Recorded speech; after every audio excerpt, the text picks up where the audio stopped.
Oh, hello, my sweet. So won't you come with me? There's oh so much to show in this grim dark distillery. So if you want bullshit or want some hobby tips, this nightmare priest nigh on binary world magnificent welcomes you. Good morning, my sweets. Awesome. I gotta go up in the air, so I'll be here but can't listen. Change my mind. I will, in fact, not be going up in the air. Where were you going in the air? Are you getting raptured? Has the day finally come? Don't let them take you, possum.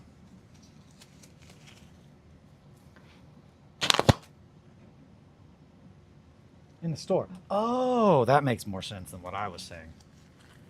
Unless, so I'm gonna go ahead and move this guy. Been doing a little bit of commish work this morning on somebody's real gribbly guy. And it continues to be my favorite model I've ever worked on. Oh no! Oh no! Dropped it again.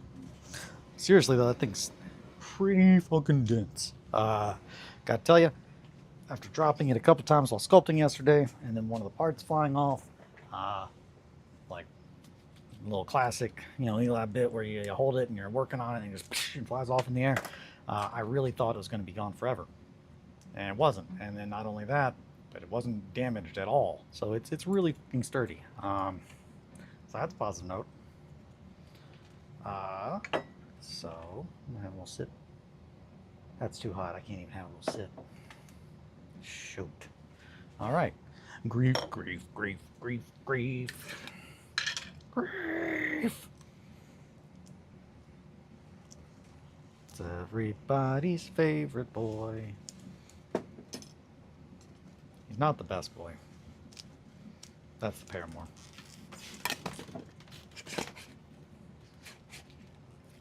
But he is good. Despite being exiled.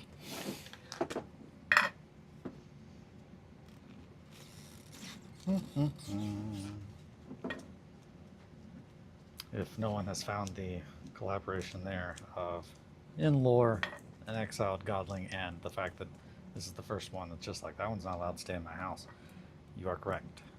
It's part of it. Outcast gods don't get to, or godlings don't get to stay. Princeling, he's not a god. You're not a god. Okay.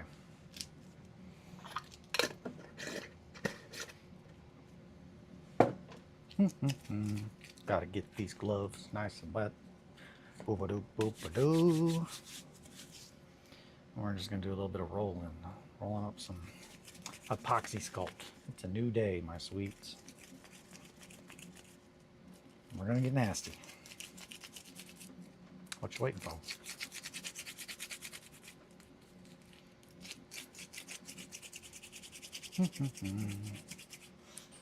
Nice big old worm. So yesterday I ordered, I'm very excited, ordered a hand vise from Distillery, which is a company that I really like. I actually did reach out to them because it's just like, if there is a single brand that I've ever encountered that makes tools that I would be okay to have my name associated with, it's probably that.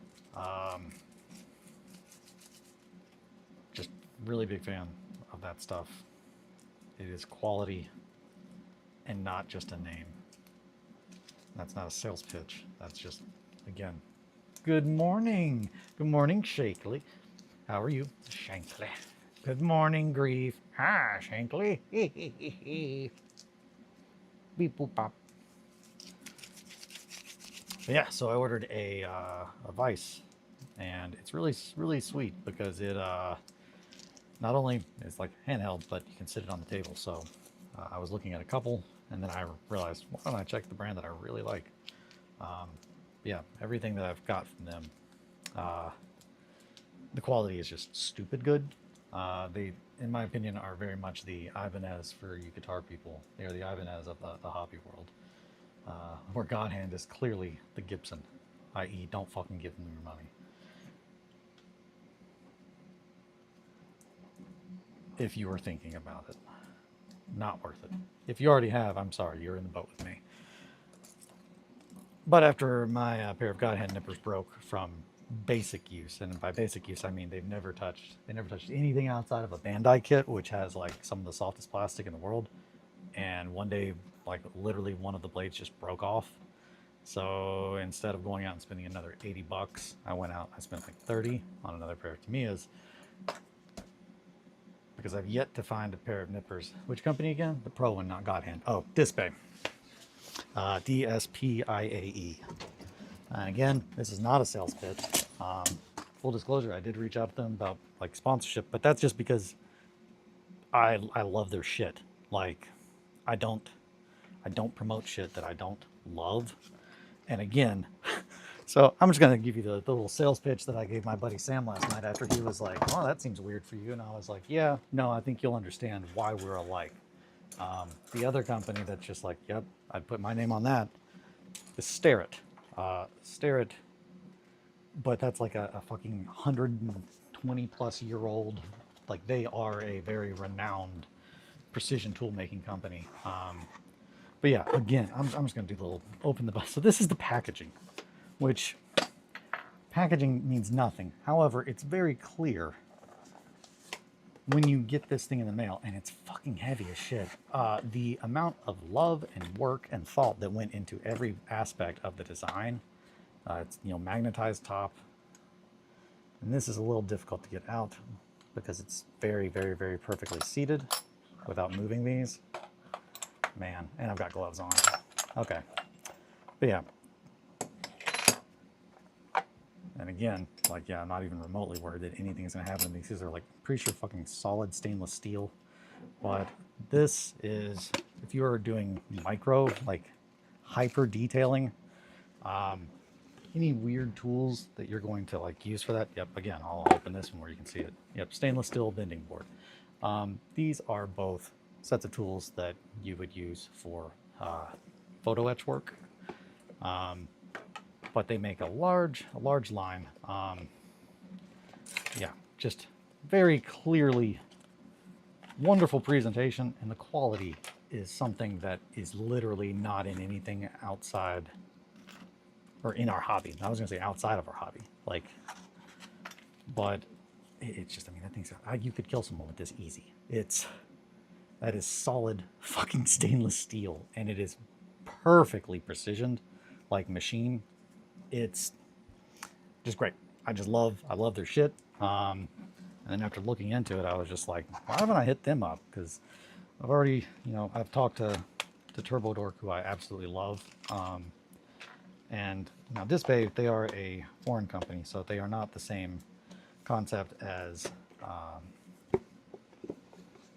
Turbo Dork. Turbo Dork is absolutely a very small operation, and I'm not comparing them because I don't know enough about Dispay, and if I find out that they are shitty people, then obviously I'm not going to fucking have anything to do with them. But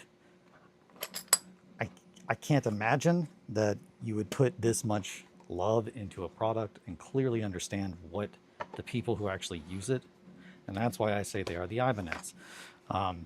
Gibson, for those of you who do not know, and I have my favorite guitar is a Gibson.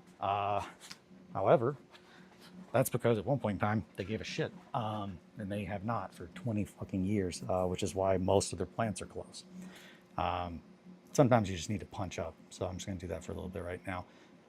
When you stop giving a fuck about what you supposedly love, it's very clear to people who love the thing, or eventually it becomes clear. In Gibson, their quality went down so hard that it's like not even a joke. It's like, man, that's not even funny how bad you all started to fuck up. Like when your lesser brand makes things that I'm like Epiphone is a you know, a subsidiary of it. When they start making stuff that I would rather pick up and play in a store than like the thing that you make that's supposed to be the thing, and it costs 3 times what the Epiphone does, that's like you literally banking on people spending thousands of dollars on the name across and not knowing anything about it. And that's just like, I don't fuck with stuff like that.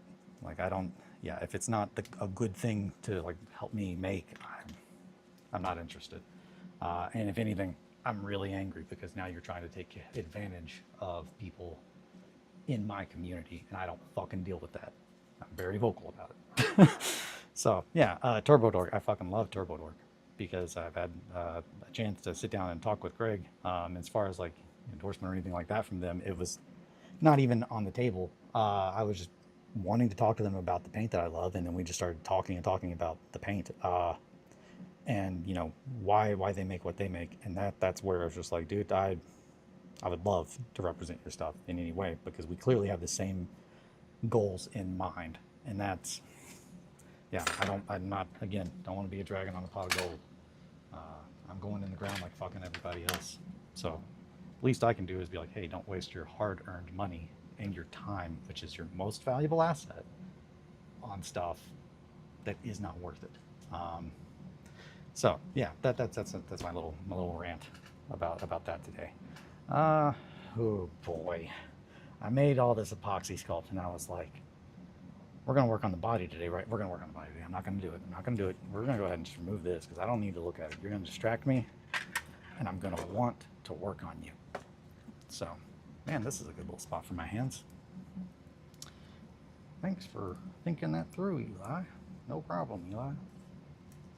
Alrighty, so, but yeah, Display, I've not had a chance to mess with any of their hand tools, but again, every single thing that I have like gotten from them is of a quality that is so high that I would safely say that yeah, even their hobby knives, anything like that, are. But as soon as I get the hand vise in, I will definitely be using it. But after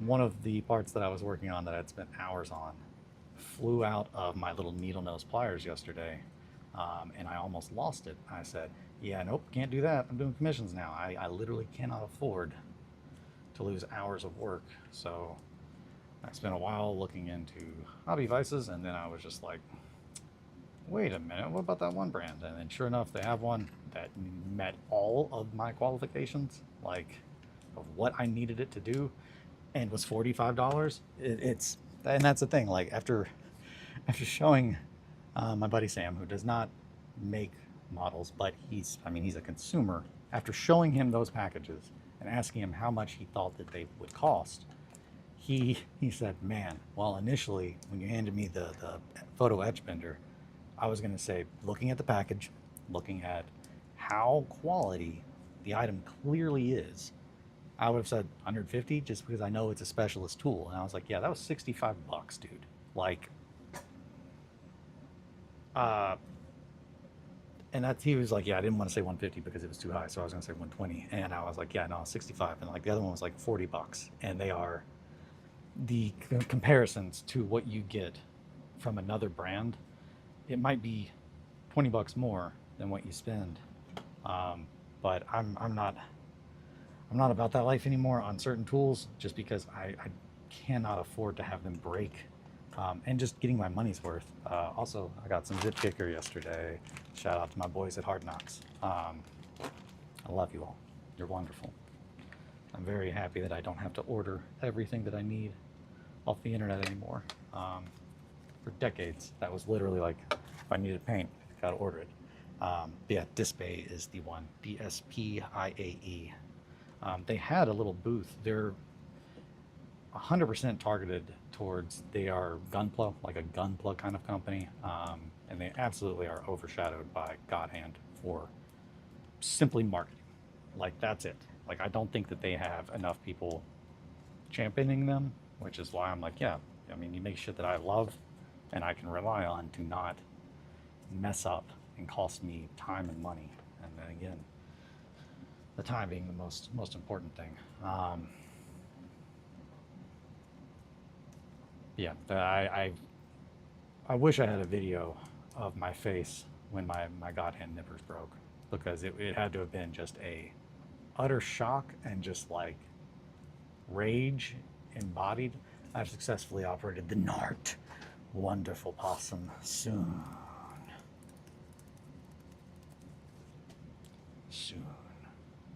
Nart. What's a Nart? I bet it's some kind of lifting thing. That would sound right. So this morning I've been doing a whole bunch of rib sculpting. So I'm kind of in that vibe, which means that we're gonna make some collarbones. Oh grief. Oh good grief. Look at you.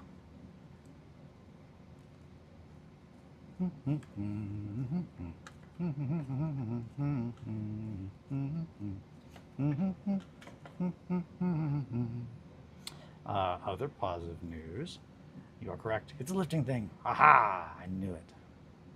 Yeah, the one that I've played on was called Big Joe. Big Joe. Yeah, it said Big Joe on it. I think that's either the model or like the company name.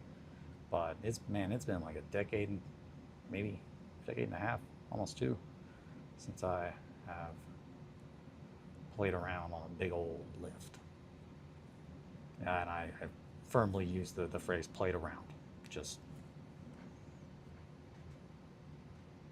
you know me, I'm a goof.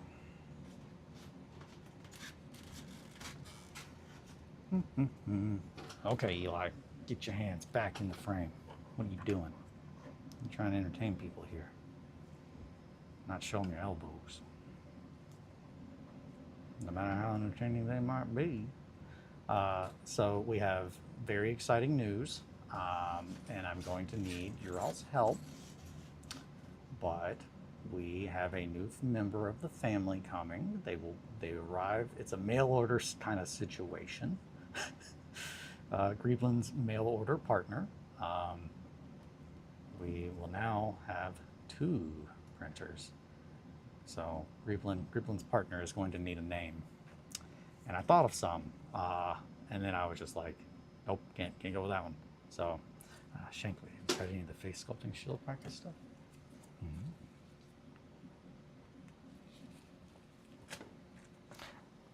I also am interested in hearing about that. I love sculpting faces.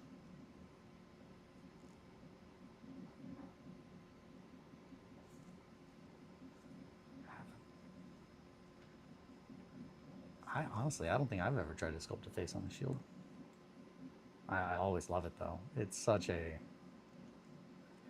nostalgic kind of thing. It's just, there's a very specific like time period that was very common in like White Dwarf kind of stuff that you would see, and also just art from GW.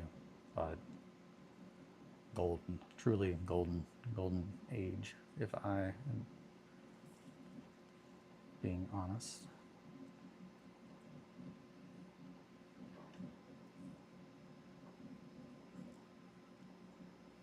Back when they put like tips on how to actually do the hobby, like in the codexes.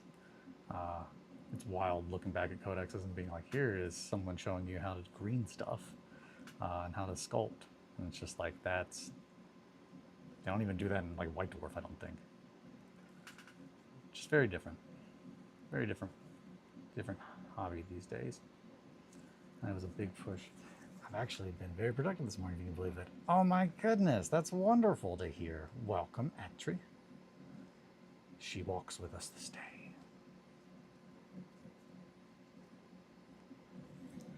Well, it's a big push in the hobby last year to get people more comfortable sculpting. Good morning, what? Good morning. How are you?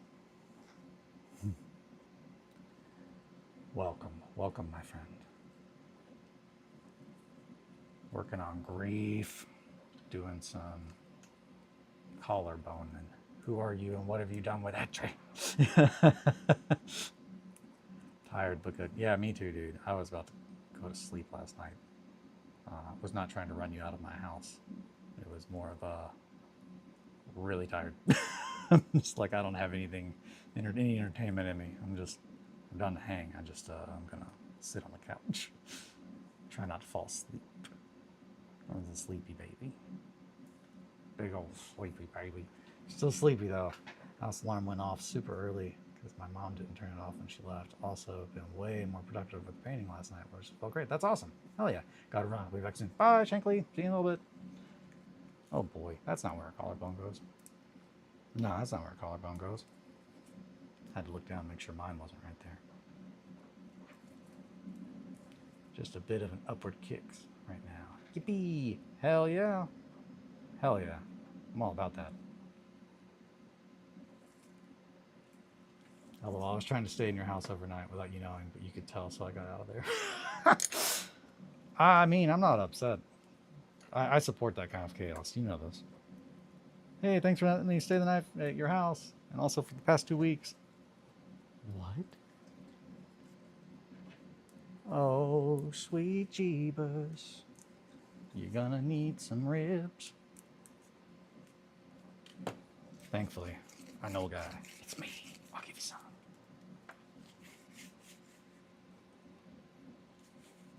Yeah, Friendship was a good movie. Watched that last night. I would recommend it. It's a fucking weird movie, but I feel like anyone who is a fan of Craig Robertson, what's that's his name, right? No, Tim Robertson. Tim Robertson. He goes by Craig. His character is Craig. I don't Sam's secret roommate arc win. That has been that's been an arc for so long. Actually, no, I don't think Sam was the secret roommate. The secret roommate was Jared's grandma. Jared's grandma had a secret roommate. And I always love when I hear about secret roommates because it's one of the scariest things.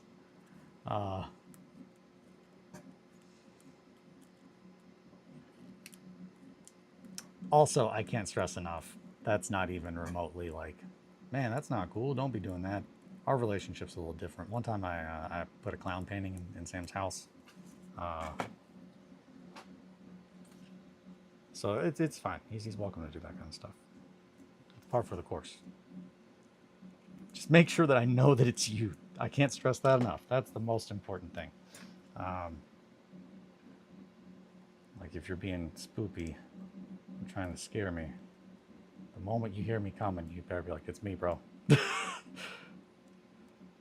You don't want to end up like Belinda.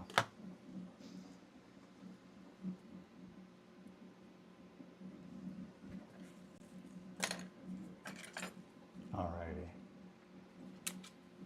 Sam, secret roommate. That sounds really arch, but I kind of feel like it's better just not even go into that. I've already explained that. Alright, I've already explained who Belinda is. One of my crazy night terror demons. She likes to be in my house while I'm having dreams where I think I'm awake, but I'm not. I'm still asleep. I'm so deep in REM. So deep in that rune cycle. My brain is like, hey, it's time to get up, bro. These ribs are not close enough together. But now they're getting there.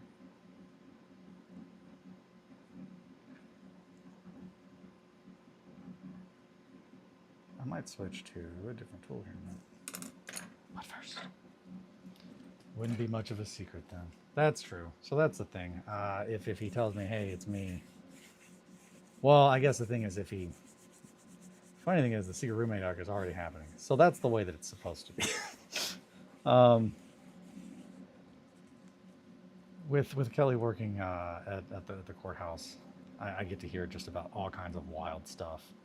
And one of my absolute favorites that I've heard about was the Mole Man, as I dub him. And not the same Mole Man that lives in the mall in my hometown.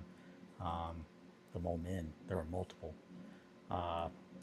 Because it's the whole like half of the mall has just been condemned, and that's how you get Mole Men.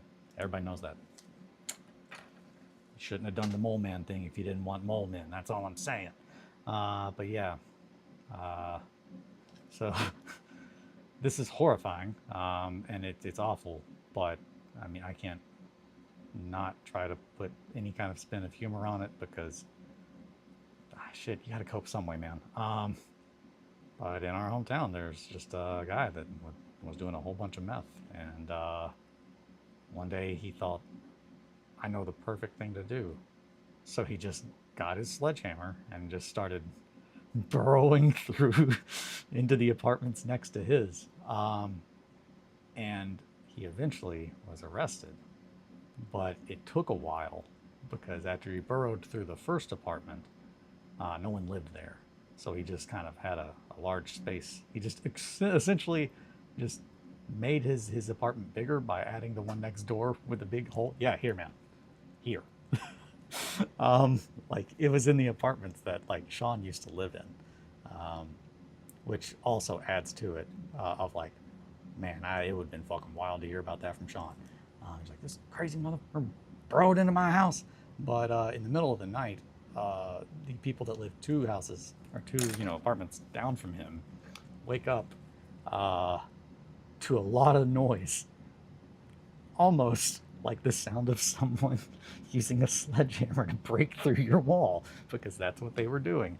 So yeah, pretty much this guy burrowed into, it was either two or three. I don't remember if there were two before he got to people that were living there, but and of course, the whole thing is just so crazy because it's just like, it is absolutely like a fever dream. But the dude wakes up and he's like, what the fuck? And he gets up and he goes in his living room and he sees the mole man, who's just like, and just runs back in. So he's just like, no, get back here. And he like chases him. And now he's just chasing the mole man through the mole man's lair. And it's just like, if you've ever seen a horror movie, don't do that. But yeah, so they called the police and yeah, he went to jail. But it's just like the kind of stuff that just happens in my town that I would not get to hear about if I didn't hear about it from like people. That is crazy. I'm surprised I hadn't heard of it until now. Yeah, I'm sure I probably talked about it, but we were probably just like goofing. That and the mermaid worms and the worm balls. Another wonderful case of people on meth. This guy was arrested for standing outside of an apartment complex, firing a bow up at the top. So people were like, "Hey, there's a psycho with a bow shooting arrows at the roof." Yeah, Catman. Oh no, not talking about that. But yeah, when he gets there, they're like, "Hey, man, are you good?" And he was just like, "No, I'm not good.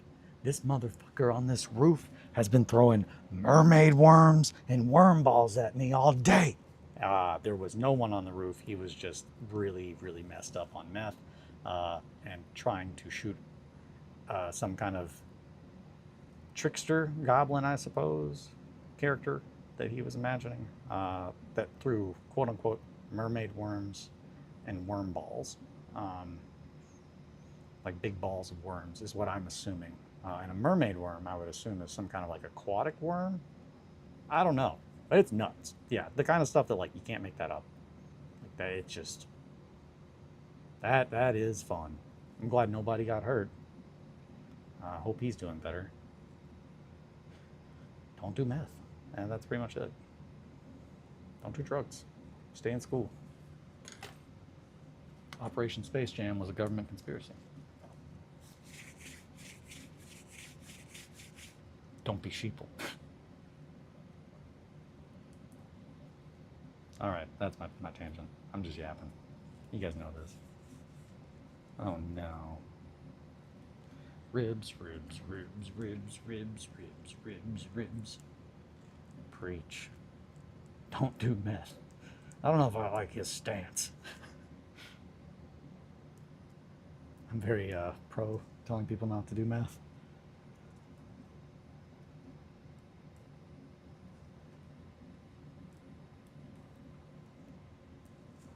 Mm-hmm. Oh, you're gonna be so creepy. Grief, I love you. Boop-a-doop-a-doop.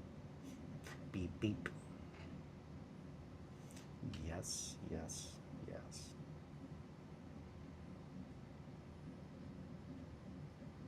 So I'm not doing this with green, epoxy green, and I'm very pro meth.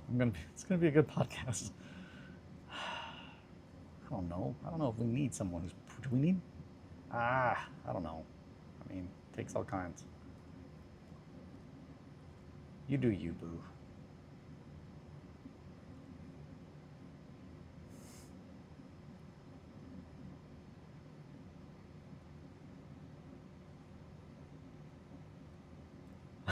Oh no, I also forgot. He did tell the cops. He was like, "Sir, are you doing okay?" He's like, "Yeah. I mean, I did have a little bit of meth today."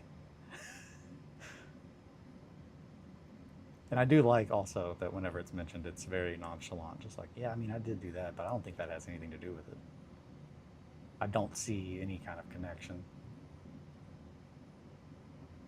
Yeah, we got some wild people in my town. Kidding. Don't do meth kids. Yeah. Yeah. Oh boy. Oh, sweet, sweet, sweet Jeebus.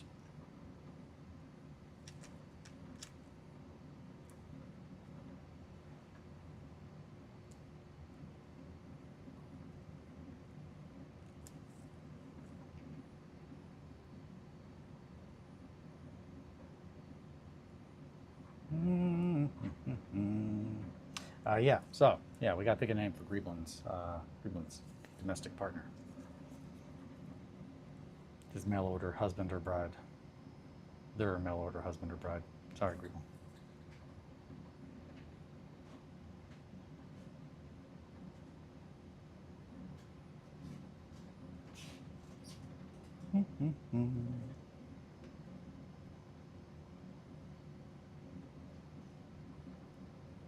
So Grieb Tilda was definitely on the list that we mentioned.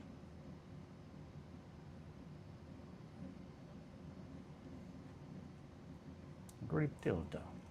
And Greemp, Greeemp, was also on there. And of course, so was Grimp, which Grimp is a reoccurring character. Everybody loves Grimp. Grimp is supposedly the name of the cat that I made that lives in my attic. I think it was, I mean, shit, at one point in time there was an app that if you took, it just took everything and turned it into cats. So knowing me, I was just like, man, I'm going to play around in that. That's going to be fun. And I just started to take all kinds of shapes and things and just trying to make the most upsetting cats. And I succeeded. And the scariest one that I made, its name, we named it Grimp. And of course, he says, my name's Grimp. Ever since my dad made me, he's just sad all the time. Yeah, very much Bucket Troll-esque. I've always found Frankenstein-esque monsters very, very wonderful. Mainly from like a humanity standpoint. They're very, very fun to play around with. There's all kinds of them in FromSoft games, which I'm always a fan of. Just a really tragic character you can't help but feel sorry for, even though you're just like, oh, it's so scary. They always have a good impact on me. Get a little wet, just a little bit, smoothing out these ribs. Now, I was gonna say I'm not doing this in epoxy green, so no green stuff added in here. This is just straight epoxy because it is going to be a lower layer, and you are not actually going to see these ribs per se. The skin will be over them, and you will see them through the skin.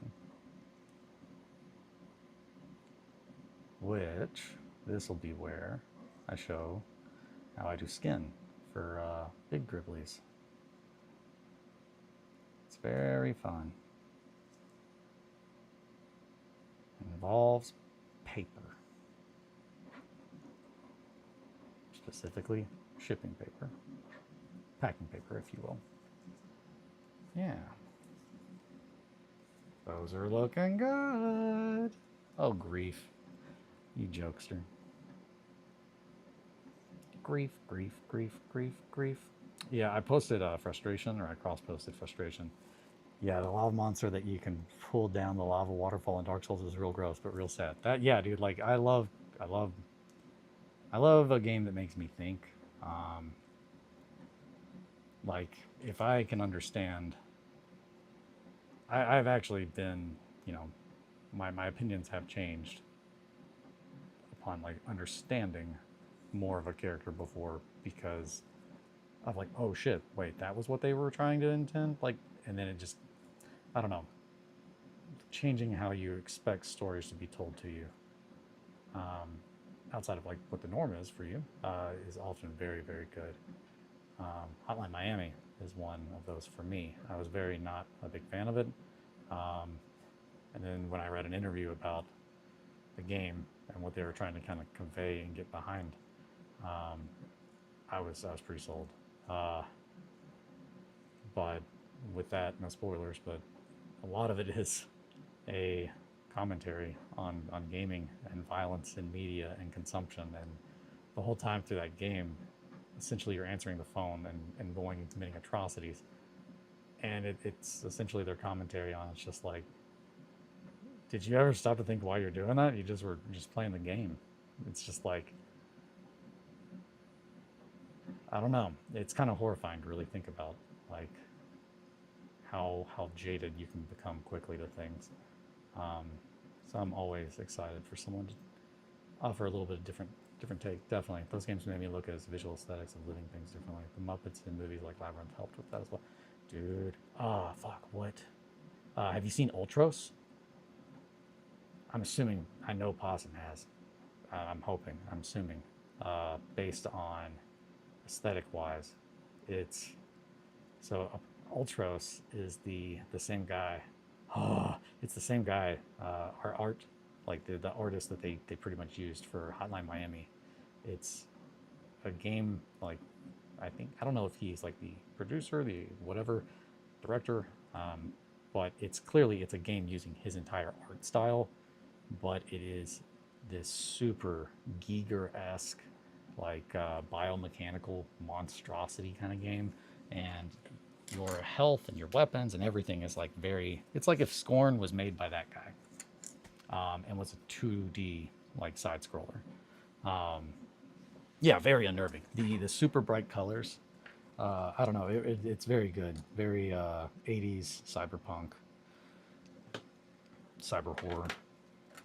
Get out of here, you little rope. What are these ropes doing here?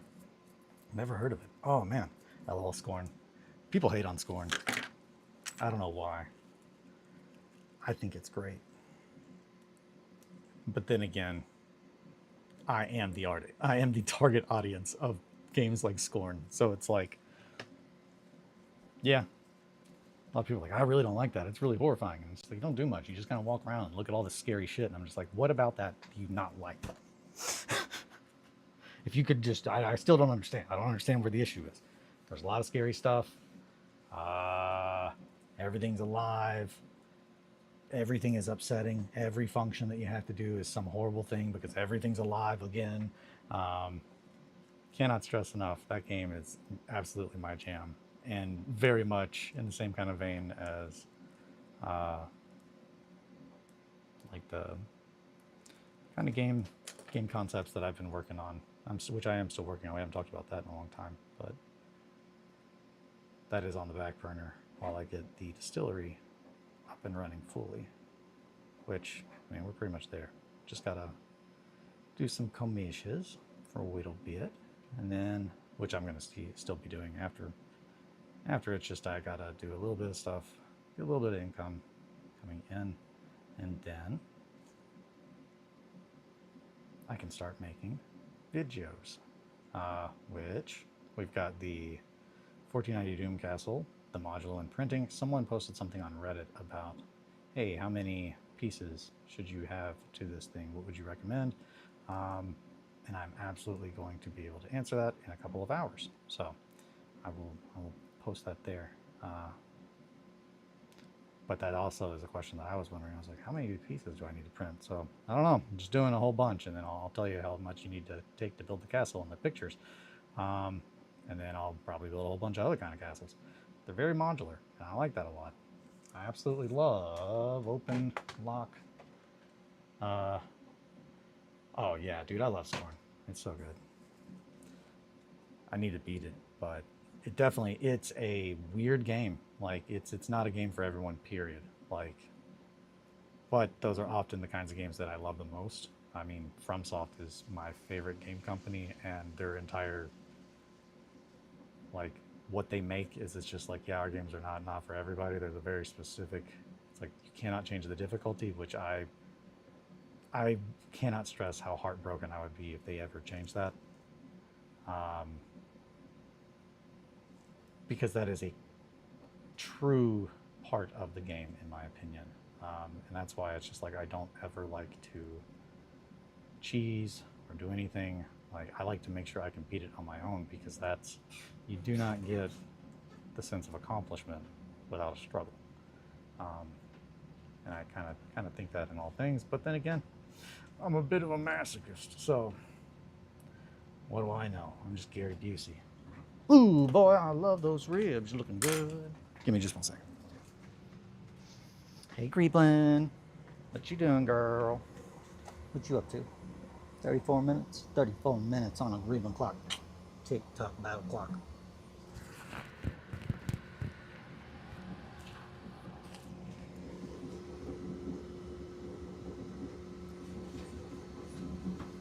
Johnny is getting some nice foliage now.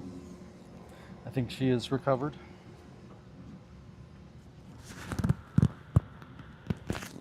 I don't know if I showed the work I got done on the bucket troll since. So I'll do a little peep over here real quick. Bucket troll. He's awful. Everyone feels things different. I play on easy on everything. Judge me. I'm not judging. I will say I had to lower the difficulty because I got angry. And that's... I don't want FromSoft to, but that's because they do not make bosses that are bullshit, in my opinion. Like, I don't know. In Tales of Iron 2, I had to lower the difficulty for one of the bosses because it was so... just, there's no way you could beat them. The amount of stun locks that they do, like, you just don't get hit. Don't get hit, but also you have to fight these two bird assholes, like, right before you get there. Like, in the boss arena, you have two guys that are already, like, kind of rough. So you got to make sure that you don't lose any health to them. And then you have to fight this boss, who is bullshit. And then if you drop the difficulty even remotely, it takes a minute, maybe, and you're back to playing the game with the difficulty that you had. Yeah, just nuts. But again, I dropped it because at that point I was just pissed, and I was like, this is bullshit design on their part. And that's not me being like, oh, because I can't do it. It's like, no, it's a drastic change in the tone of the game. Like, everything else, it's like you know, you can get good yourself, like, through it, but yeah, it's bonkers. I don't like that kind of stuff. I like to know that I have a chance if I get good. Grief, you're so good. Speaking of good, I don't know, I thought about, like, maybe streaming a game at some point. And it would probably be Sekiro, because I really need to beat it. I want to beat it. I saw that it's getting an anime before anyone else says anything, and I did see that they are using AI. From what I can tell, I don't think I have a problem with it yet, because they are using it as a tool, not as an artist. I don't know, I think FromSoft moved towards weird timings and super homing attacks, and I think that has hurt the fairness. Yeah, so Dark Souls 3, I cannot parry in that game. I did like and got a lot of accomplishment out of being Dark Souls, except everything else. No, so, and I agree with that. I'm not only going to speak their praises. I cannot stress that. The Bed of Chaos is a... I don't even know. I want to give them, like, I mean, it's not that bad, but no, it is, because, like, you can seriously do, like, no death runs, and then, like, if you walk in and it just decides to do one thing, you're dead because of the hole in the floor. And also, there was some other thing that really pissed me off that I don't remember. But typically, I start games like, and I don't know, it's probably from Doom. It all goes back to Doom. I always played Doom on ultraviolence. Those are the, like, that game really kind of had an impact on my development, clearly. Man, I fucking love Doom. But yeah, it's that. It's the like, man, I feel like I did it. Not I played a game, but like I beat that thing because I couldn't beat it if like just playing it. It's that. I like a sense of accomplishment. Also, the dopamine is pretty cool too. uh, very few ways to get it for some.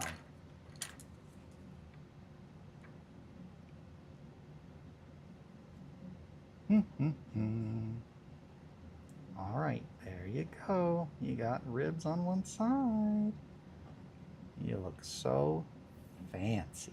Such a fancy grief. Uh, yeah, no, Dark Souls 3. The timing on that for the parry does not feel right, and it never did. I never found a weapon that felt right parrying.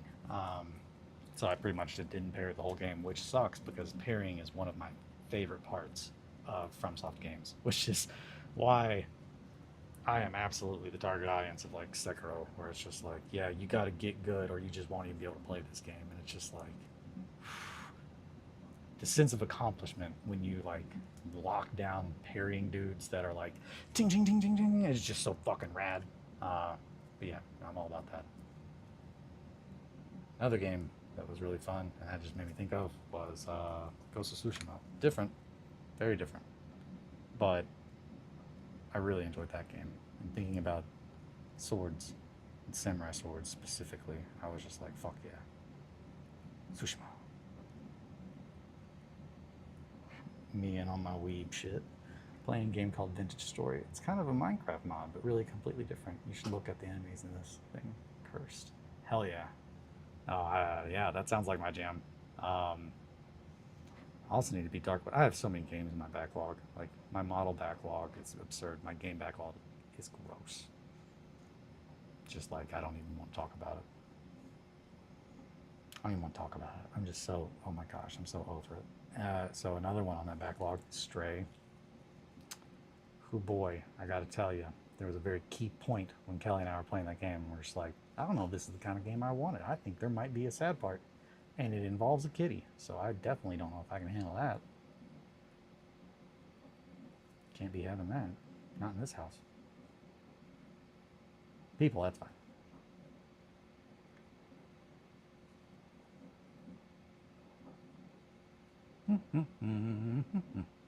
Also kind of want to play Armored Core 6 again.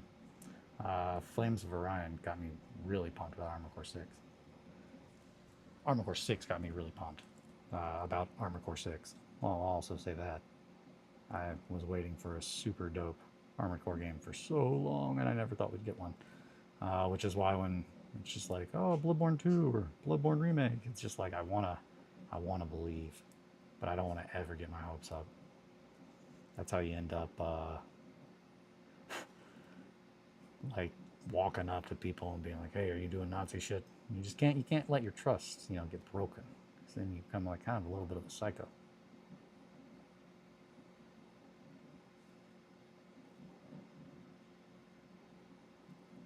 I really wish Diablo 3 was, or I wish Diablo 4 was more like Diablo 3. Let me say that.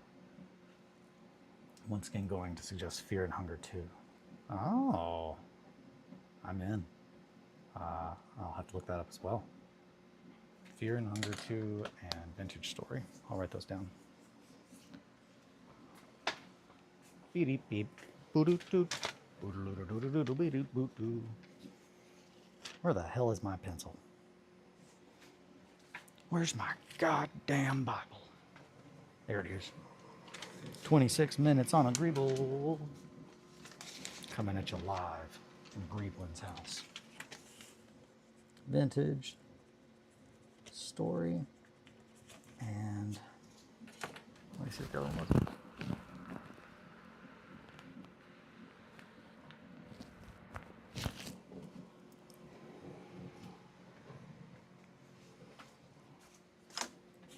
I just want you to look at the enemies. Hell yeah. Fear and Hunger 2. Okay, cool.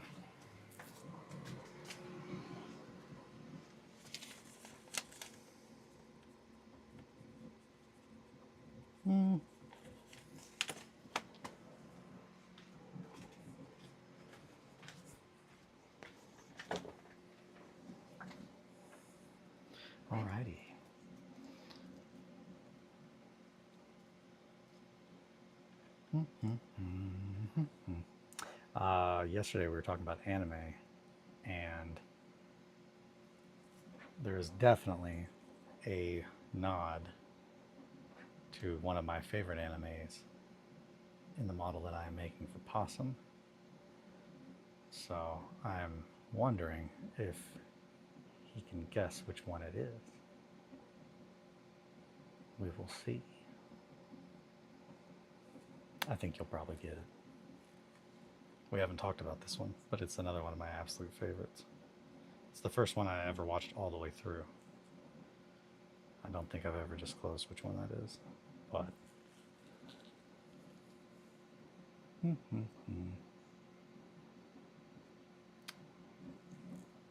What are we guessing? The Kyle in the Cloud. Does this help you make you money? Like, do you sell these? So, this is, yeah, this one is going to be commissioned. This one has already been spoken for. Pretty much I said that I was going to make a demon like one of my other ones, and before I started on it, someone said that I would like to buy that. Yeah, so I do commission work. I have a very unique style and way of making things, and it typically involves hyper detailing, lots and lots and lots of hyper detailing. But yeah, I'll go ahead and show it, as long as Possum's okay with that. Possum, are you okay if I show your commission? I think he will be.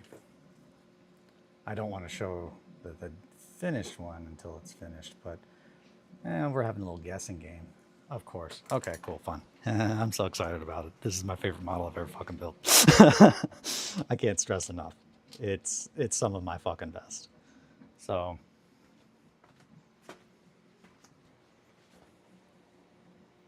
here's where we are. I should be able to finish it today, but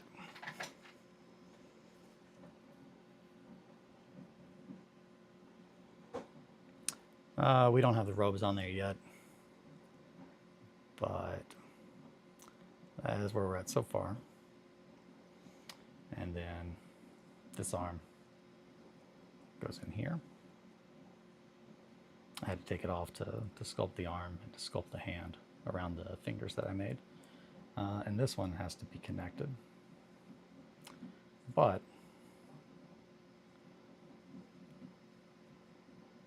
right there is what it's going to look like. The hands are some of my favorite I've ever made. But yeah, you can see the piece that is a nod. If anyone can guess what it is, you win. You don't win anything. It's just a... yeah, I'm really pleased with this one. This is one of my favorite models I've ever made. Possum has been one of my biggest supporters, and absolutely has made me doing what I love even remotely possible. From a support standpoint, there were so many mornings where it was just like, I don't know what the fuck I'm doing. I can't, you know, I just feel like a loser hanging out in my basement. And then, yeah, learning to, I guess, be kinder to myself is something that I've absolutely got from that. I'm glad you like it, Possum. And thank you, Kyle. Kyle in the Cloud. Yeah, I'm really happy with it. It's still got a day's worth of work to go. This guy's going to be a lot of work, but I pretty much started working on the arms today. This, I have no clue what I would even guess. This is the nod. Sam, I know, is very familiar. This is the angle specifically that bears a nod to one of my favorite animes and one of my favorite characters. And the first time you see it, you're like, what the fuck is even that? But yeah. I'm gonna wait just another second, then I'm just gonna spoil it. It's Trigun. Vash the Stampede, the Angel Arm.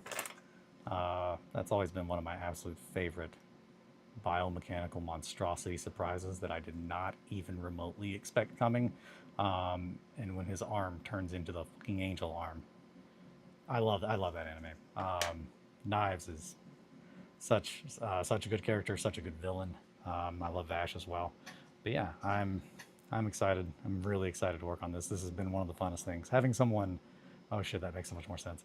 Yeah, or so much sense. Yeah, I'm. Oh, you know what? Oh shit, that makes so much sense. You know, I never fully watched it. I caught bits and pieces as a kid. Holy fuck, it's so good. There's definitely some episodes that are filler, which is prominent in that kind of anime. But I absolutely love that story, and I love those characters. Elgato is wonderfully horrible. Has a wonderful name too. Knives is one of my favorite villains ever. Because he's not wrong. So we started. He's not wrong, but he's not right either. I can't stress that enough when I say things like he's not wrong. If you removed all of the human life on the planet, it would make the planet probably better. But that's monstrous. But he's not a human, so it's just like, yep, that kind of adds up. But as far as the new one, so we started to, and the animation really was hard for me to get into. I'm a bit of a snob. I can look past it. I'm looking at you, Berserk. If you make a Berserk anime, I'll fucking watch it. I don't care how horrible the anime is, or the animation. I'll watch it, but I'm not gonna like it. I might have a lot of opinions, but I love Berserk. So, yeah, here's my money. Trigun does have a great representing concepts of morality and ethics in character form. I love having kids and a family, but then I watch you doing this, and damn, I wish I had some extra time, a long time to do some shit like this. I completely understand. That is a very prime reason I did not. I have fluffy children.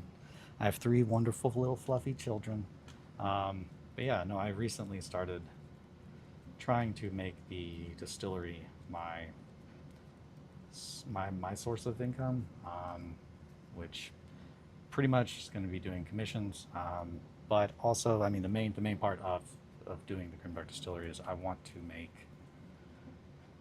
what I do accessible to everybody and anyone who wants to be a part of our hobby. I want to make sure they feel welcome, as long as they're not fucking encroaching on other people's, rights and like space. Like I don't know. There's just a lot of people out there that I think try to profit off of passion, or other people's.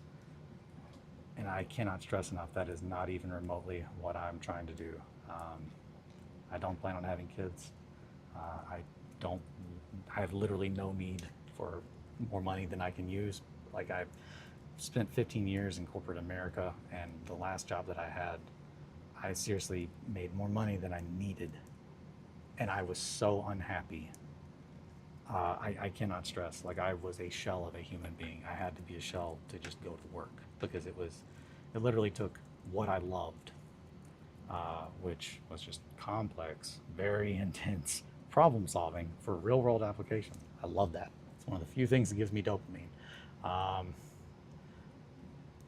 And they slowly just ripped it into little pieces to where it was then anybody could just do this. You don't need my brain for this. In fact, you're killing my brain by making it not think.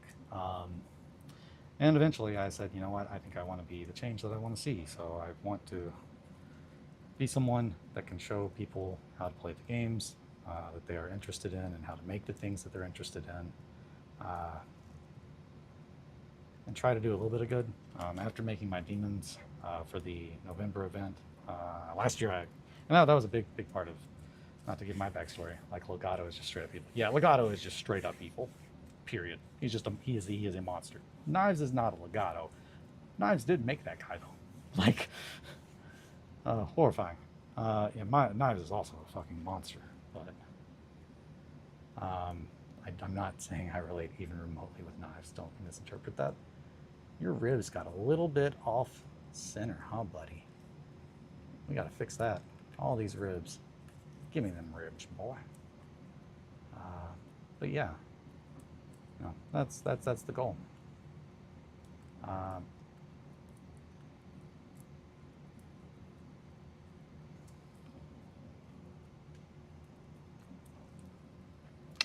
Well, should have been more careful, Eli. didn't put the sternum in. So we're going to go ahead and do that real quick so I don't mess it up.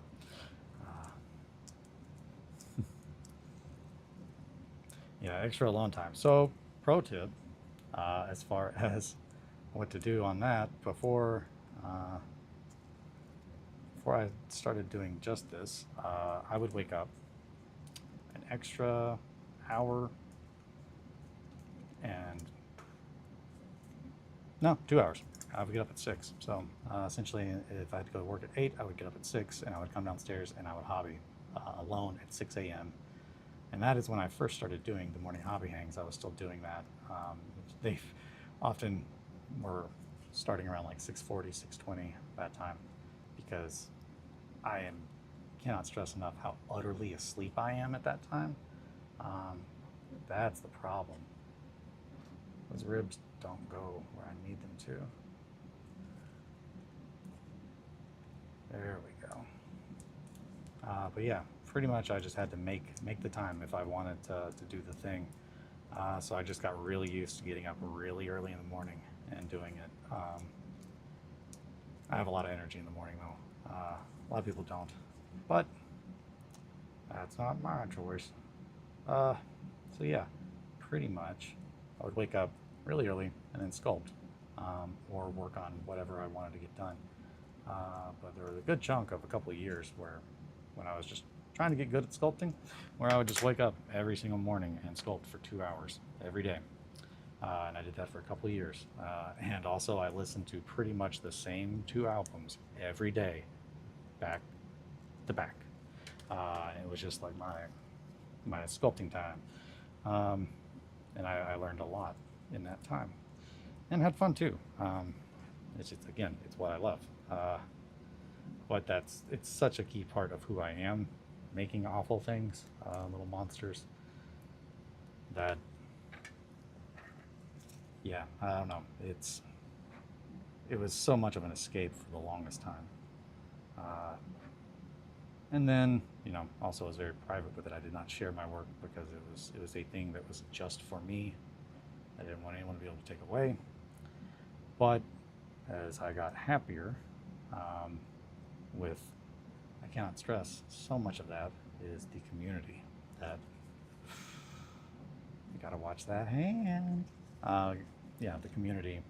After I made my demons in November for the Visterian event, and I did a couple of interviews on different podcasts about pretty much where they came from, which was a period of extreme grief last year when I had a very large amount of death of loved ones. Very, very close people to me died a lot, all around the same time. And it was very not good for me. And in that time period, I made these things, which were essentially pulled from my trauma vault. I tried to make them as close to how demons are made in the lore, which is pure emotion given flesh. And that is where all these came from. The biggest one, the child inverted, being a self-portrait, the first one I've ever done, to some extent. But it is, again, a dark, twisted mirror of reality. So I have not ever, not ever, but I think essentially once I truly started to really love the lore and the concepts in 40K, I was never able to just make things out of the box. I had to make them completely mine. And the child inverted is absolutely, I think, the culmination of all of that. Something that's mine, that I can add to universes as I see fit. But more than anything, an outlet for my art. And then, yeah. But the idea of it being a self-portrait hit me like a brick just now, man. Yeah.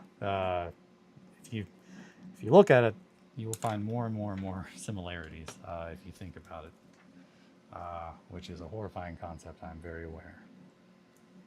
Think if it was a self-portrait of you, how horrifying would that feel? But yeah, just dealing with trying to make me better. And by doing that and being open with the community about who I am, and finally loving myself, the amount of people that reached out and, told me, wow, you really made a difference in my life. Thank you for making me feel better about who I am. That was something that, despite making $1 million decisions every day in corporate America, I never fucking once felt like I did a single thing that was worth it, even my time, much less other people's time. And that has a lot to do with why I left. The amount of stress that is expected for the amount of what you get in return is nowhere near what it should be in a lot of places. Because the people that make, quote unquote, the decisions don't fucking know what they're doing. But they get to make decisions like money and, all kinds of things. So it's just, I'm happier not being in that whole environment, and being able to try and do good in the way that I can, which I realize there's a whole bunch of irony there that I'm making really fucked up nightmare fuel monsters,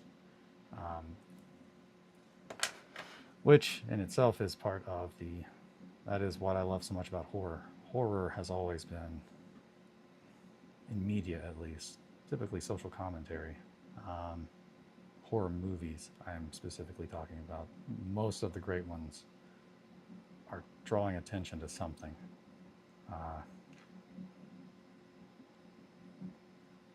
Making you think. That's what good horror does, in my opinion. I'm not a fan of slashers. Scream is the exception, but Scream is a true horror movie, not just a slasher, in my opinion. I could talk about horror all day. Sorry, I just kind of went off on a tangent, guys. I'm just kind of vibing.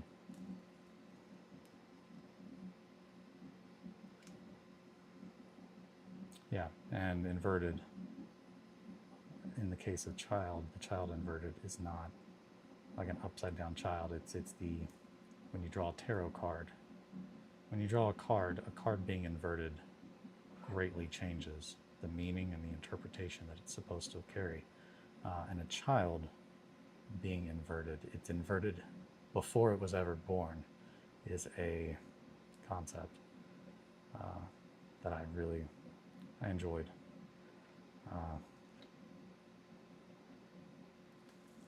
Tangent away. Oh, you. Always just let me yap and yap and yap. But yeah, hopefully that wasn't too much. Kyle, welcome.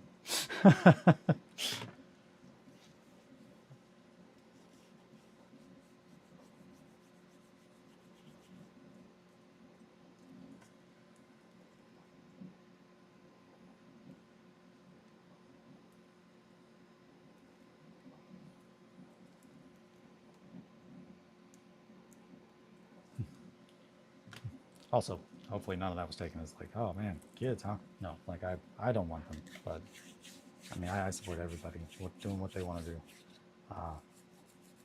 I'm not affected by that, so. But yeah, great to have you. And yes, a lot of work.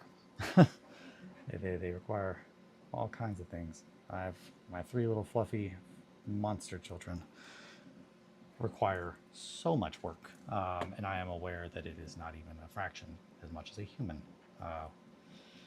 So it's just, yeah, I feel you, man.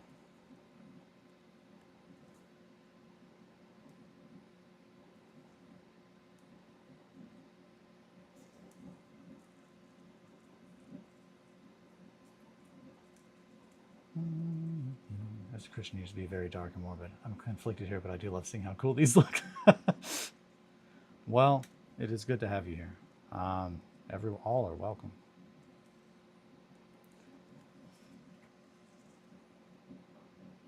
I can tell you that as far as my beliefs, I would think would line up quite a bit with most of the principles. Essentially, do unto others as you would do to yourself. try to treat people equal.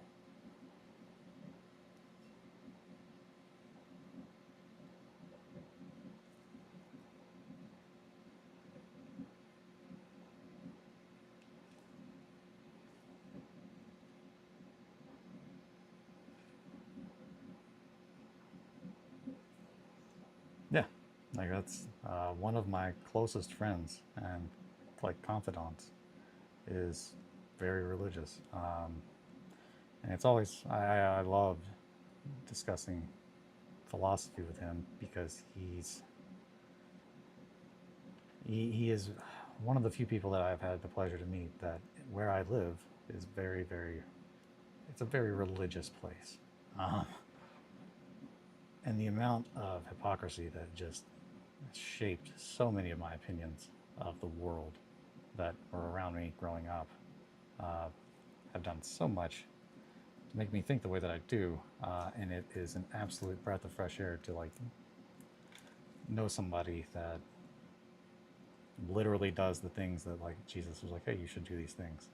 Uh, and if it's like, oh, clearly something that was written thousands of years ago, maybe we should interpret that in a way that goes along with the rest of the teachings of what like the overall themes. So yeah, it's that. And I absolutely religion is an important thing. People need people need some sense of community, and that I can't stress enough. That's what I got out of the 28 community. Like feeling accepted for the first time ever for who I am, like with no apologies whatsoever, is very much uh, life altering. uh, Pretty much that entire event I just spent every now and then just kind of like, I'll be right back, and just kind of going and crying, just overwhelmed, just so much emotional overwhelm. Uh, but yeah, being able to finally meet the people that have influenced my art and my passions for years, and then them to see like the worst things that I could possibly make and explain where they came from and explain who I am, and them accept me and like praise my work. That that was life changing, and that is why I'm just like I just want to give back. Uh, Whereas before it was very much a nihilistic kind of outcome. But people like Possum and other wonderful people, I know that feeling for sure. Yeah, no, it's yeah. I cannot stress enough. Everybody is welcome here, um, unless you're all about some Nazi shit. But yeah, I.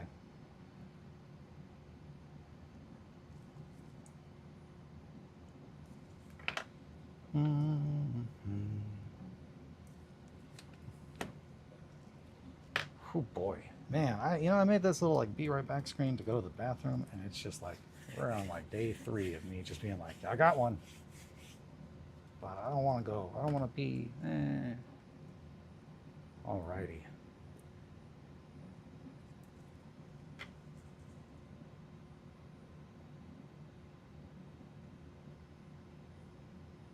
Oh yeah, my friend Jeffrey is also. That was one of one of the very first conversations, and Sam was there for that. When we first started playing Merkborg, uh, I had to have like an aside with my buddy Jeffrey because I was just like, hey man, this game, I just want to make sure you understand it's like not dunking on your religion. Like, and he was like, no, it's art. It's the aesthetic. The aesthetic. It's Merkborg is very much inspired by doom metal, and there's a lot of shit in there that's just like very clearly blasphemous. But it's wonderful to know that there are people out there that can clearly see the difference between a game and like, hey, I'm trying to upset you in your core beliefs. Like, that's never the intention, or at least not with Merkborg, and not what I do is not typically to dunk on people. I want people to think, but I don't know more than anyone else does about stuff that we don't have. Uh, I don't have answers to. So all of these are used for tabletop games. So yeah, so these were used for a very large narrative game last year called Distillery. It was a 40K narrative event where it was closer to like Necromunda. Exploring blasphemy as a concept in art is completely different from committing it. That's it. Like I have always been quote unquote a blasphemous little shit, but it's with my art. Like I'm not out there blaspheming. I don't know. I try to live. I'm a hermit. People, I'm a hermit. Yeah. Everyone's favorite 28 cryptid. Pretty much. Yeah, they were used for games of Warhammer, Warhammer adjacent kind of stuff to tell a story. And the story that we were telling was about a world called Distillery. That is a shrine world. The entire world is dedicated to the worship of the Emperor of Mankind. And in the lore of Warhammer, demons are made by the warp is their home, and it is a mirror of our reality, but not in the way that we perceive it.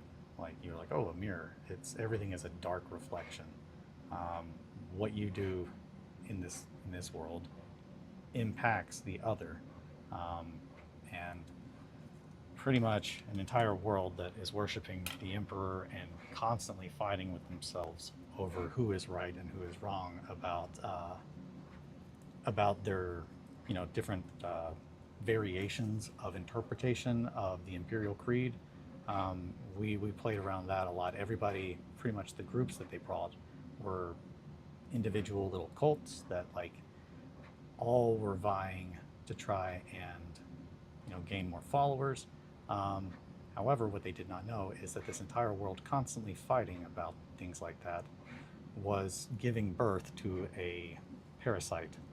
Essentially, like the first drawing I did of it was just a round orb in space in the darkness with the shape of clearly like some giant newborn baby looking thing kind of attached to it. And it's just like, yeah, that in their infighting and their hatred for each other, and pretty much just the hypocrisy of the planet gave birth to the child inverted, which is a god of spite made manifest. I'll grab it. Everybody likes to see the child. He's a baby. So this is the child inverted. This is the god that the world of Asterion gave birth to. It's very, very big. It weighs a lot.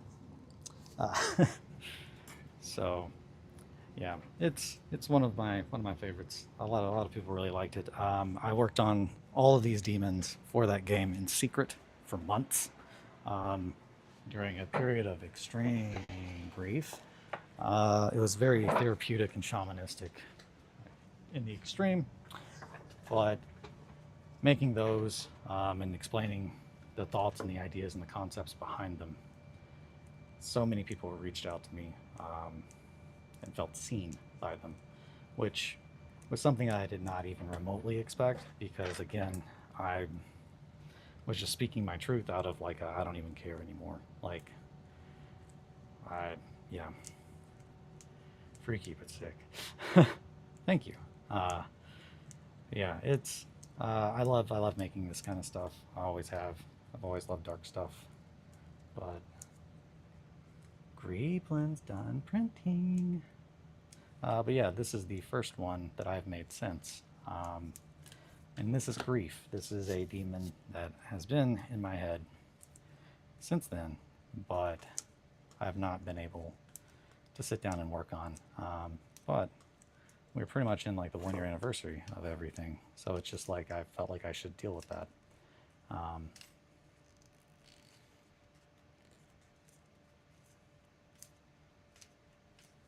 And yeah, that's where Grief comes in. Child Inverted is incredible. One of my favorite pieces. I could talk about it for hours. Is this an expensive hobby? So yes. As far as I would not ever tell anybody that Warhammer or modeling is a cheap hobby, but I will also say that this is entirely made out of clay and aluminum foil and some wood, nails, beads, and a resin printed skull. So, and that's another thing, that there's so many people out there with channels that will show you how to get the absolute most bang for your buck by taking, you know, box sets and making them have twice as many models that you can make out of it. It's definitely, it's not cheap. My favorite bits though absolutely are trash. One of the things that I'm constantly asked about almost every time I share one of my models, and I'll grab one just so you can see it. I'm out of epoxy sculpt, so I've got 30 minutes. Yeah, I'll make some more. But before I do that, I'll just grab these guys. So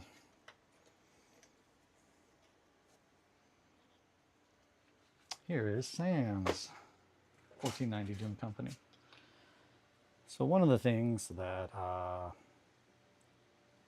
I do a lot of hyper detailing, which would be replacing plastic parts with metal parts that a lot of people don't notice a difference.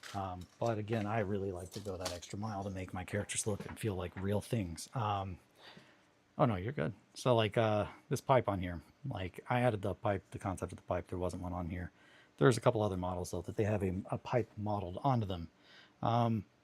But it just doesn't have the same thickness as real metal. Same thing with the guitar strings. When using plastic, it often just doesn't give. Oh, wonderful. And thank you so much.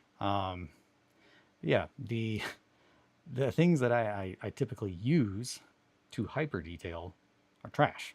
Like, make no mistake, like these are guitar strings that I did not like go out and buy these to like make stuff. Like, I changed my guitar strings and I've been keeping them for decades. So I have a very large stock of many gauges of wire. All of this gold material, that's what I was actually going to mention, is something that I get asked about all the time. And it is the wrapper from the top of a wine bottle. Every time I open a wine bottle or anything like it that has a weird piece of thin metal, I save it. And so I'm kind of doing a little bit of, my mom is huge on recycling and trying to save the planet. So that has been deeply ingrained in me. We don't really have much of a recycling thing where I live. I'm screwing in this screw that fell out of my chair, if you're wondering what I'm doing. Yeah, I'm done now.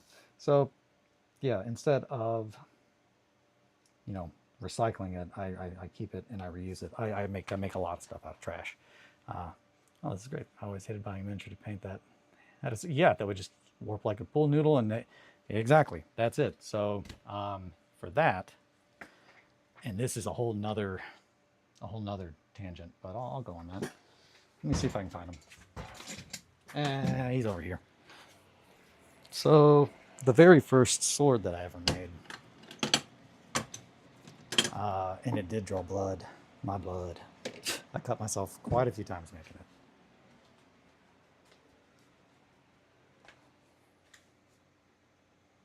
So the very first sword that I made, I believe is this guy's.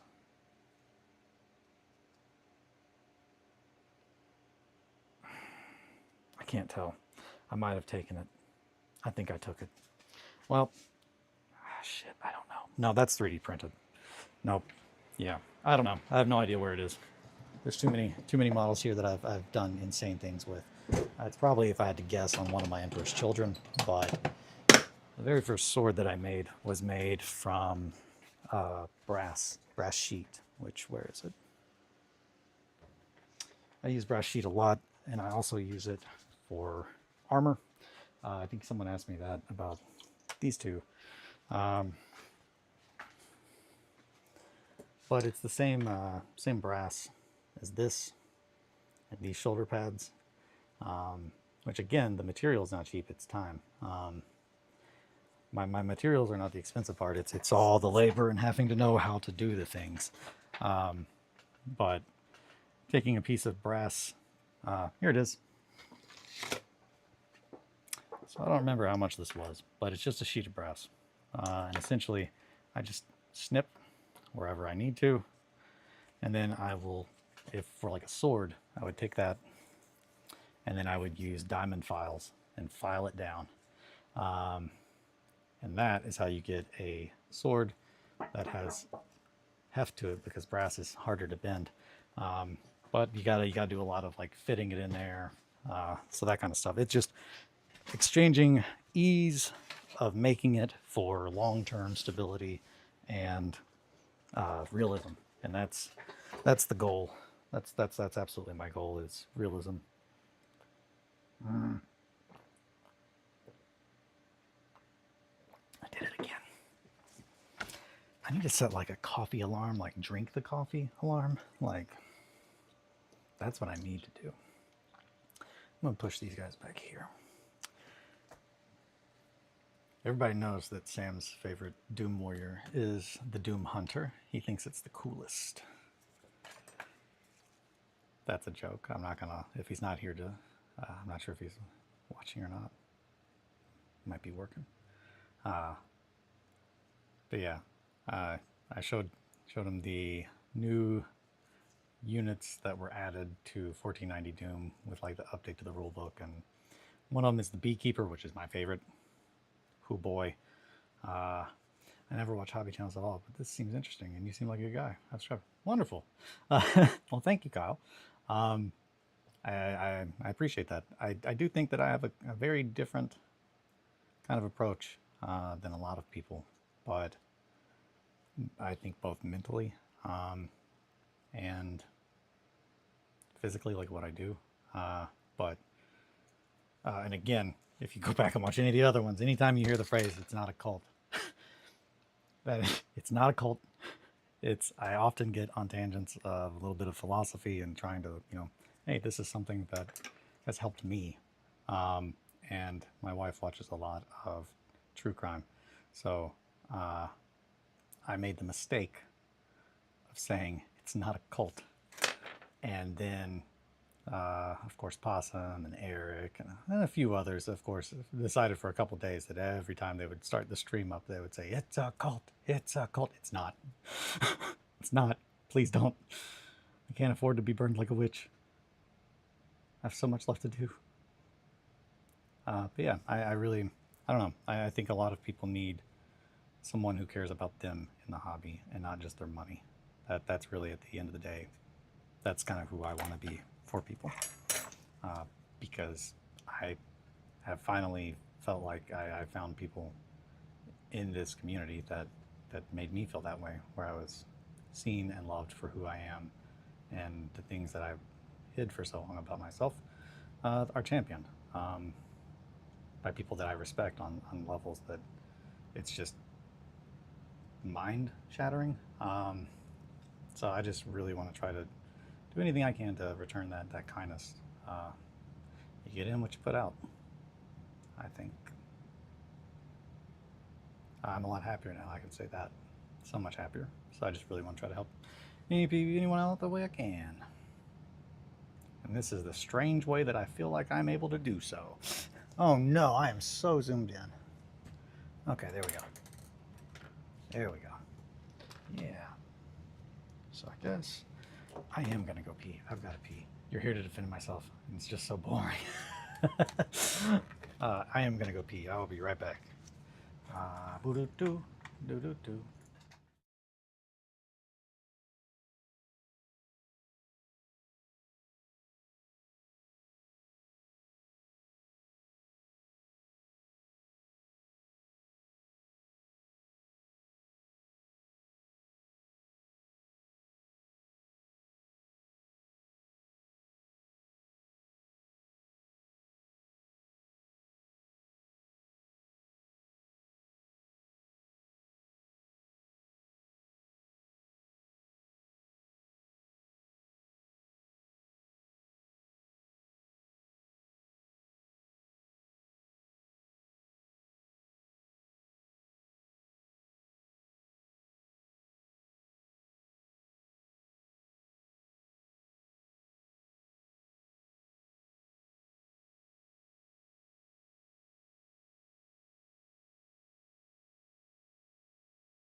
All right, I'm back.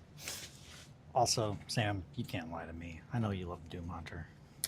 I know it's your favorite. You just don't want anyone to think you're being edgy by picking the only character that has Doom in its name. I'm gonna talk to Cody. We're gonna get more. I'm gonna be like, Cody, can you put Doom in every character's name? It really bothers my buddy Sam. He hates it. I won't do that. I promise. But I will pitch other character ideas. The Mad Mule, really fun. It's a guy who's got a donkey-looking head that he wears as a gas mask. That's fun. So, you know we gotta come up with some other crazy animals. I've already covered a cat.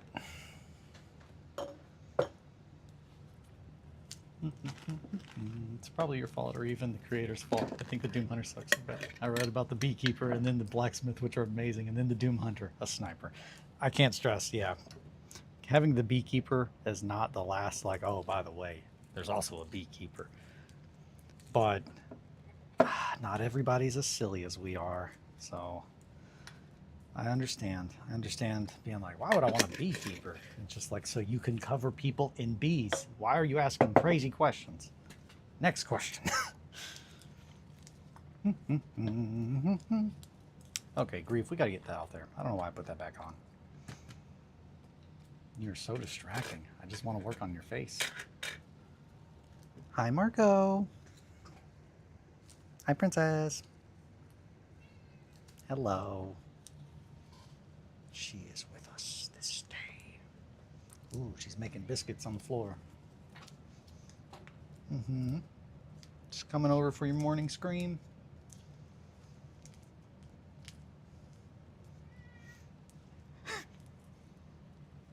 Hi, Marco. She just kind of walks in, screams a little bit, walks out. Classic Margot. Keep up the good work. How's those commissions coming? Don't make me get the stick. Bonk.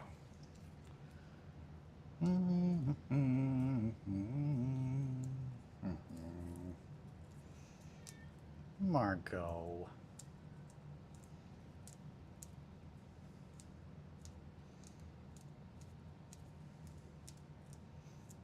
Build up that pelvic area.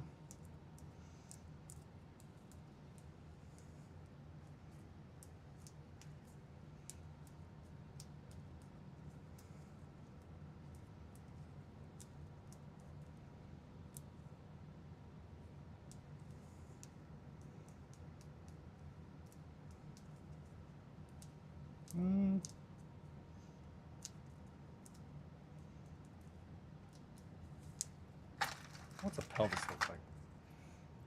Not too far off, but not right. Let's go a little bit back like that. There we go. I think that's right. Margot, honey, why are you just screaming in the distance? She's got a lot to say. She won't be silenced. Classic Margot. Alrighty. One hip bone.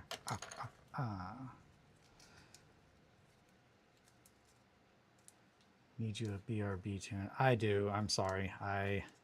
So I need to add audio tracks in there. And I was thinking I'll probably just put some fur and teeth, if that's okay. But just until I have time to write something. Well, you had signed off when I wasn't looking. No, I'm sorry.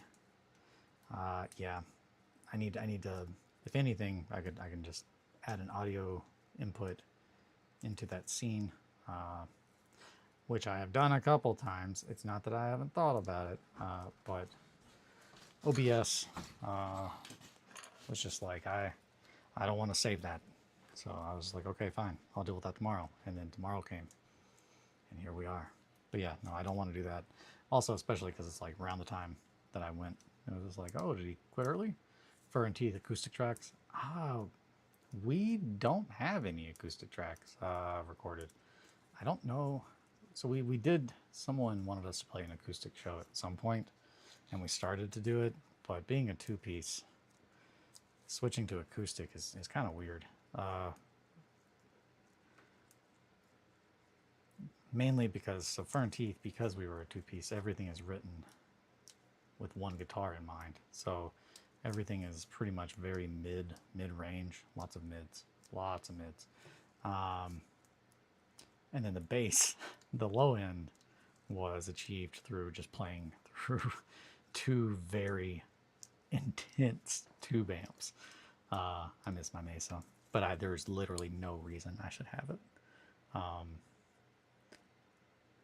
The guy that I bought it from was a touring guitarist with Evanescence, and his dad got it from a roadie that he like worked with. His dad owned a recording studio in Nashville, but his dad got it while he was like a roadie for somebody or recording somebody, and they're like, yeah, you know, this is so and so. I've had this since blank blank blank, and he was just like, I mean, around that time, that's when Satch was using this, and that's when Satch switched to blank, so it could be Satch's. And I'm just like, that's cool. I don't really care for Joe Satriani. It's not my kind of guitar. I am a devoted disciple of Jim Henson. Tim Henson. That boy is great. He pretty much gave me my love for music back, which is where my relationship with like Mr. Pink, Nick, Modern Synthesis, really kind of developed, which was wonderful because Nick is the one that inspired me to start sculpting. So having him hit me up to make him music, it was like, of course I will. I would love to do that. And then eventually I got the nerve up to be like, hey, so here's a weird thing. But you know this one model that you made? And he's like, yeah, no. He's like, yeah, a lot of people really like that one. I was like, yeah, I'm one of them. After I saw that, I was like, you know what? I don't know why I keep making excuses. I need to try sculpting myself. And that's when I said, you know what? Screw that. I'll just be a psychopath. I'll start sculpting every day for hours, every single day, until I'm good. I got good. And yeah, it's weird. You never really expect the people that like have an impact on your life like that to be people that you ever meet, much less become friends with. And it's again, I'm just constantly thankful for the people that are in my life, because they mean so much to me. They've made me feel okay to be who I am, which is priceless. Not I'm priceless. Well, that too. There's no price on me. Not for sale. Opinions will be given freely, whether you want them or not. You got a whole lot of ribs. Grief. Not anatomically correct, but I don't think that's what they had in mind when they made you.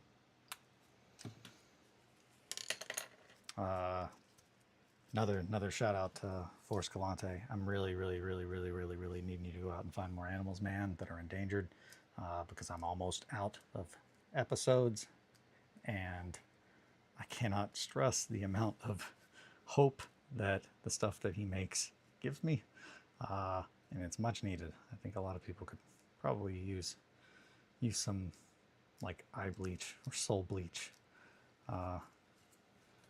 but everything that he has made, there's been at least like a part in there where I'm like, okay, there are good people out there, but yeah, especially when they're out there trying to, save endangered kitties and stuff like that. I'm just like, hell yeah, dude, hell yeah. And then they catch these awful sharks that like live in like literally like hell, like the abyss, just the most nightmare things in the world. And you're just like, okay, bye, friend. And I'm just like, man, I want to kiss that shark. I want to kiss that goblin shark so bad. Well, I was trying to put a value on things, but you'll always be worthless to me. I mean, invaluable. Thank you, Sam. Yeah, I try to stay utterly worthless.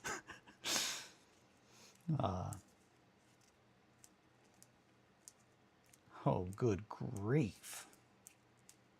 Look at you. Yeah. I'm really excited to do skin. I haven't gotten to. I'm really excited to work on this model in general. You're gonna need some little cheeks though. I mean, real little. Just enough that it's like, yeah, there's bones there.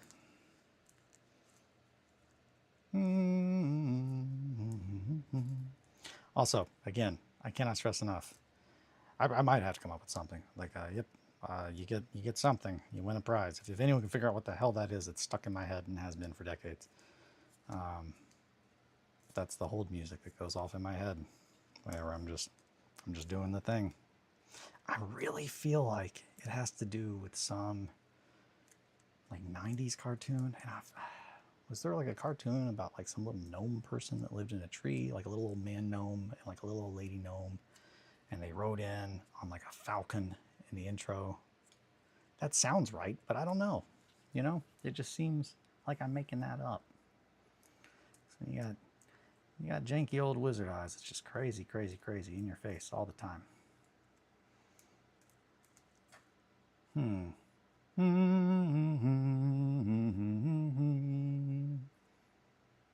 Yeah, that's all I've got. I don't know. I definitely was reading about something. Shit, and I'm not going to remember the word for it, but it's like a neurodivergent thing that apparently that's very common for people. Just like, yep, there's like a constantly hold music in your head, which for years it was Pallet Town. Not Pallet Town by Free Throw, which, fuck yeah. If you want a good recommendation for some solid punk, Free Throw is one of my favorite bands, like punk, a favorite punk band, and they are constantly janky old wizard eyes, just janky, janky, janky in your face all the time. Are those lyrics? No, that's the Ice King. It's from Adventure Time. They were like, Ice King, why didn't you say anything? He's like, I wasn't sure if it was really happening. He was like, when you got these janky old wizard eyes, it's just crazy, crazy, crazy in your face all the time. And it kind of shows what the Ice King sees. And there's just a whole bunch of like, it just reminds me so much of like Lovecraft-esque, or like, I'm trying to think. It's the dude from Reanimator. I want to say Beyond the Veil. It's not that though, but it's that same kind of concept of it's another Lovecraft story that was, I want to say Color Out of Space, but that's not. From Beyond. It's From Beyond. From Beyond is one of my favorite Lovecraft stories, and yeah, it's just I love when he is able. I love when Lovecraftian horror doesn't do the I can't even describe it, but uses like actual like really good like thought through what they're saying to really sell the horror. I think good horror, especially good horror literature, has to be intelligent, and not too revealing. It's a very fine line, and I try to express that with like my pieces. The Child Inverted is one of the biggest, like, as a self-portrait, like it really is truest to my style and like what I want to show, because there's so much negative space that is very keenly part of the sculpture, and that is I think one of the core tenets of my design philosophy, is that you need to have negative spaces as part of what you're making that's horrible, that makes the viewer use their mind to fill in the blanks. So if you show something that's utterly horrifying, and the parts that are really accented draw attention to themselves, are some of the most disturbing things that people have ever seen. When they see a space that's covered in a cloth, or they see something that clearly I'm not showing, but they have enough freedom and space in the model to let their mind work, that is when horror is done right. It's the things that the hindbrain starts to fill in and makes you wonder what could be so awful that it's not showing us when it shows us that? Uh, I think when you're describing indescribable anything, the goal is to get to the edge of the original description that you can be sure that you're saying what I'm saying right. Yep. Okay. Yeah. So that would somehow change. That would change how someone feels about the whole story if that's his perspective, right? He's initially a bad guy, so he's not a bad guy. He's insane, fundamentally insane. But yeah, no, the Ice King is one of my favorite characters in that show. I cannot stress. I could talk about Adventure Time all day. It is my favorite like animated show, and they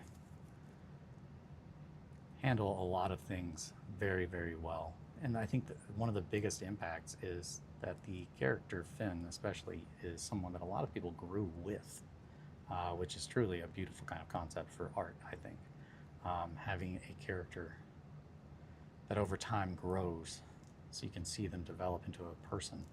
Um, there is so much that you can do with that, and they do such a good job with it.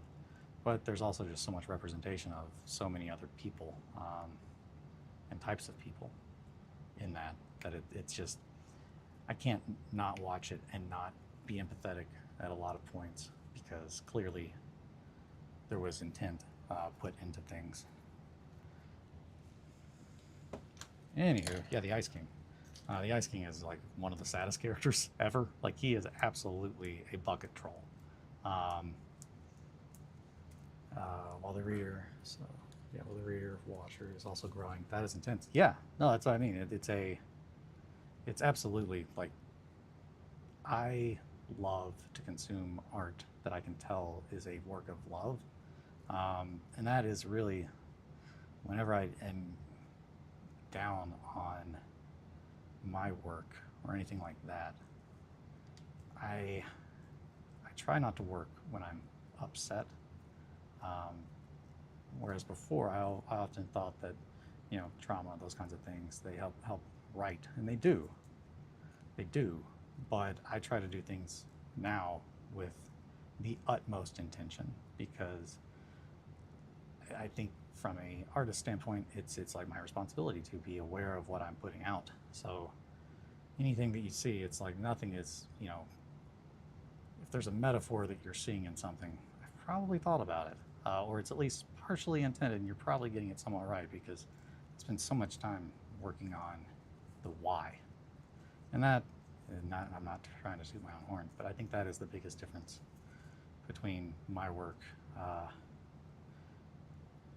and a lot of others is if I do something, there's a valid reason for it. I'm not hyper detailing for no reason just to show that I can do it. It's, I think, a key part of selling the look that I'm going for will be sold better by putting in the effort and the extra time. And that's why I do it. And also because I love it. It makes me happy. And I think you can see that. I think in the pieces that I really, really enjoyed making, I think you can tell because they're some of my best if I'm like talking about my own stuff. But yeah, like possums. That is one of my favorite models I've ever made, and I'm very firm that it's one of the best I've ever made too. And that's having somebody love my style enough to envision how I would make something in their head and then be able to like meet in the middle. It's such a validating thing, and I appreciate it so much. It also, I think, if you appreciate what makes art meaningful or even valuable, the intent is that meaning, value. Yeah, I mean, it's that. I think by having a clear idea of what I want the viewer to feel, at least somewhat, it's very different.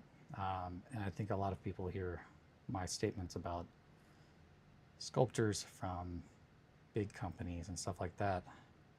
I'm not dunking on them. I'm dunking on that company because they don't want to do that. As someone that, like I had a job that I loved that I would never in a million years pick for myself because it's so not like anything that I'm like interested in, but it was difficult enough and allowed me to be creative enough and use the parts of my brain that like are really like made for that kind of stuff and that I enjoy doing. And then to have that stripped away and just made into a as fast as possible all the time, go, go, go, go, go, go, go, go, go. And you can just see it. You can see it in other industries. And the moment that I started to see it in the industry that I love and care about, I was not happy. And that's where if I ever am hot about something, it's because it just seems messed up to me. I know that there is nobody out there that loves to sculpt, that enjoys copy pasting a bolter 100 times, or using the same body for everything that they make and just slightly mirroring it, or it's just, and that's at one point in time my buddy Ryan was just like, dude, you need to go work for them. And it's just like I couldn't, because I would not do what I actually love. I would do an awful bastardization of it, and it would probably take what I love away from me, and I can't afford that. So anytime I'm like, oh, I'm angry, I'm not angry at anybody who's making art. If anything, I might feel sad, like, and I'm hurt that someone's doing that to someone else that loves what I love for the sake of money.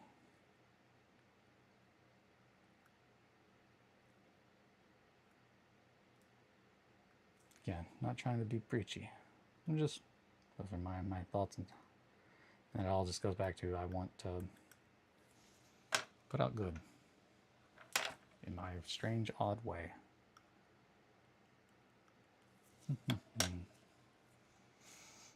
Alrighty. Well, I am out of epoxy sculpt. Nah, that was lovely. Well, thank you. I am out of epoxy sculpt, and I'm probably needing a little bit of a break. I've been staring at this grief for a little bit now, but I'm very happy with the progress we've got. I think tomorrow we'll probably get to the arms and start putting some meat on these bones, quote unquote, and then from there we'll be adding veins, and then we'll start to skin this boy. Reverse skin? Yeah. Oh boy. He's got so there's a very, very, very old picture that lives rent-free in my head forever. No, I did it. I wasn't watching my hands. I broke the golden rule. Always watch your hands. Shit. Oh well. There we go. Fixed. Yeah, there's a picture of a mermaid, quote unquote, that I remember very distinctly from one of my books as a child. About dinosaurs and prehistoric things. And it was a man-made mermaid that was in an oddity show, and it was like pretty much at the time period people showing off fake dinosaur bones and stuff like that to try and gain, people to come look at their like circus, that kind of stuff. But there was a mermaid that is made from a monkey and some kind of fish, like sewn together, and it absolutely has this stance. It's horrifying, but yeah, it looks kind of like that. Just this awful monkey face. But yeah, go look up that super spooky old mermaid monkey. Yeah, thank you guys so much for your time. Again, it's your most valuable commodity or item that you have, and it means the world to me that you would share it with me. So I truly appreciate it. I'm gonna go and probably have some cereal, and then I'm gonna get back to working on commissions. But thank you so much. Be good to yourselves and to each other. Take care and sit pretty. I'll see you guys tomorrow. Bye, friends.